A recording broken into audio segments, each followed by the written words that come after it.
கரூரை தொடர்ந்து மதுரை.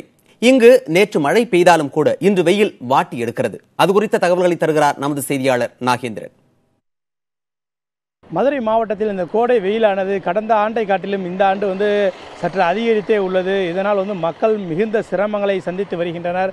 இந்த வாரத்தில் அதிகபட்சமாக 105 டிகிரிக்கு மேல் வெப்பம் பதிவாகி உள்ளது. இதனால் மதுரை மட்டுமல்லாது மதுரை மாவட்டத்தை உட்பட்ட மேலூர், திருமங்கலம், வாடிப்பட்டி, உசிலம்பட்டி உள்ளிட்ட பகுதிகளிலும் மக்கள் இந்த கோடை வெயிலின் தாக்கத்தால் மிகுந்த பல இன்னல்களை சந்தித்து வருகின்றனர். குறிப்பாக பார்த்தோம் என்றால் இந்த சாலையில் செல்லக்கூடிய இந்த வாகன ஓட்டிகளுக்கு இந்த அனல் காற்றானது பெரிய சவாலாகவே உள்ளது. இதனால் காலை ஒரு 10 மணியிலிருந்து மாலை ஒரு 4 மணி வரையில் இந்த வாகன ஓட்டிகள் தங்கள் இந்த சாலையில் பயணிப்பதை முடிந்தளவு தவிர்த்து வருகின்றனர். அத்தியாவசிய தேவைகளுக்காக மட்டுமே, தவிர்க்க முடியாத பணிகளுக்காக மட்டுமே இந்த வாகன ஓட்டிகள் அவர்கள் வெளியே வரக்கூடிய நிலையை மதுரை மாவட்டத்தில் நாம் கண்டு வருகிறோம்.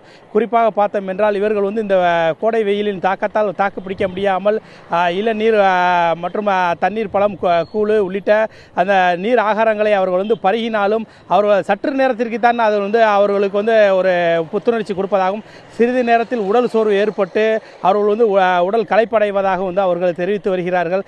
மதுரை மாவட்டத்தில் பொறுத்தவரை கடந்த இந்த வாரத்தில் சற்று இந்த மழை மேலூர், திருமங்கலம், உசிலம்பட்டி, வாடிப்பட்டி பகுதியில் பெய்த இந்த கனமழையால் அந்தந்த பகுதிகளில் அந்த கோடை வெப்பமானது சற்று தணிந்தாலும், ஆனால் தினசரி காலையில் அடிக்கும் இந்த வெயிலானது மக்களை அவர்கள் மிகுந்த பாதிப்புக்கே உள்ளாக்கி உள்ளது.